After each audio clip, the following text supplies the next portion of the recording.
The sights on it are just factory, which is pretty lame. The magazine release button here is a lot chunkier than on my last Glock, and I really like that. The slide release is ambidextrous on both sides. The safety is ambidextrous on both sides. The Nintendo Zapper Ruger LCP, my Wolverine LCP2.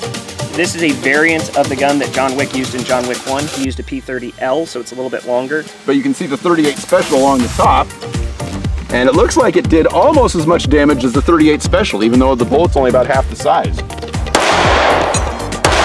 Shoot her! Yes! For science.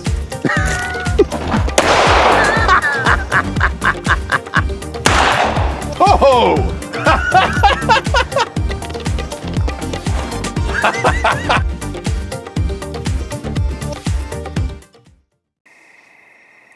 Hey guys, welcome back to my YouTube channel. Today we're going to be continuing my Indiana Jones gun series and the quest for a upgraded Indiana Jones gun. So for this episode, we're going to be firing my original Indiana Jones gun, which I've already done a review on in a previous video. This is the Smith & Wesson Victory 38.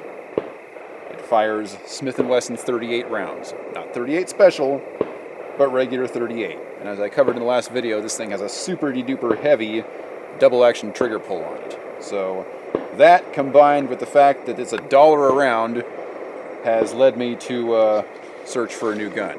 So this will probably be my last time shooting this gun. I just wanted everybody on this channel to see what it could do. So we've got a few targets downrange here, everywhere from around 7 to 9 yards. Probably that one in the back there is 9 yards. I'm going to shoot one cylinder worth of rounds here in double action, and then we'll do single action just so that people can see what the difference is. So gun's already hot and ready to go. So double action on those 4 targets right there. We'll start with the one in the bottom right.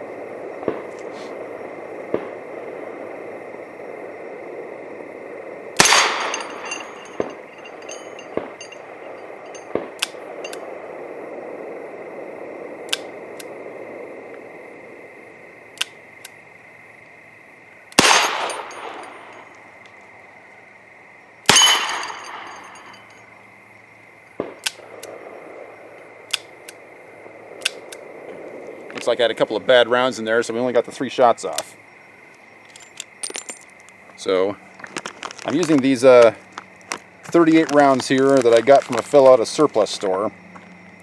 I have no idea how old they are or where they came from. So I'm sure we've got a couple of dud rounds in here. I mean, if you look at them, these bullets are pretty old.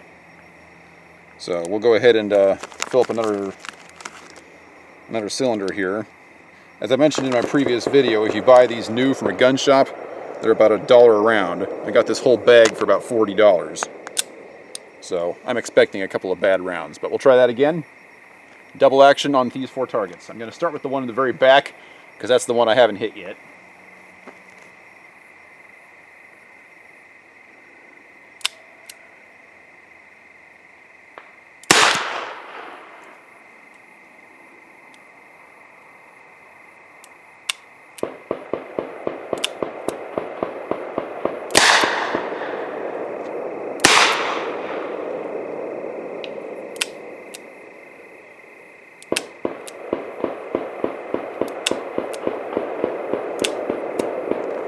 And no look, out of all 6 of those shots, only 2 of them were good. And I wasn't able to hit the target on either of them due to that long double action pull. So we will keep trying. Whoever buys this gun, I'm obviously not going to be able to ship the ammunition. So I can't say I'm totally worried about wasting all these rounds here, since this is going to be the last go of this gun.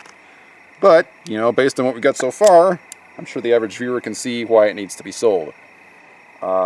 This would be a great collector's piece for somebody who just wants, you know, a nice piece of World War II history. This is a 1944 pistol.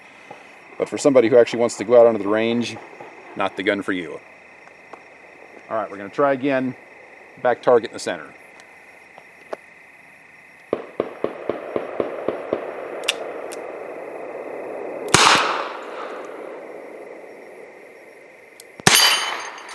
Finally, we hit it.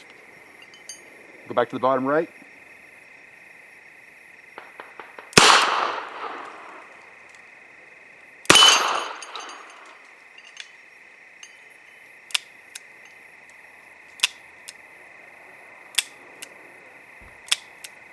And we're out again.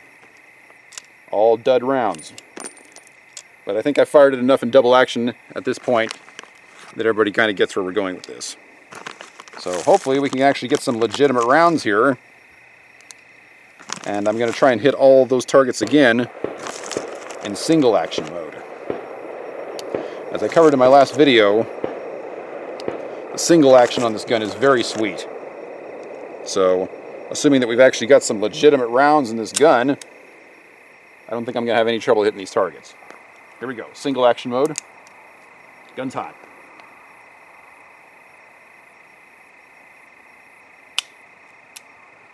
Another dud. Another dud.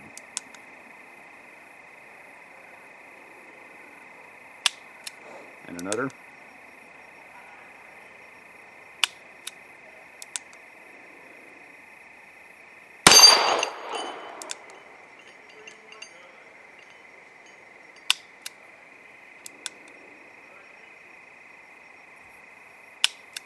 And the only one that fired, I hit it no problem. So we will try again.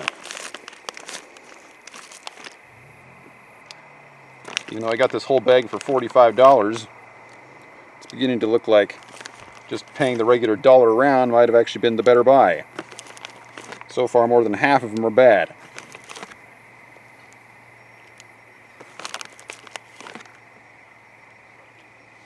That's a shame, because this gun actually shoots very well in single action mode, if we can actually get it to shoot. Here we go again.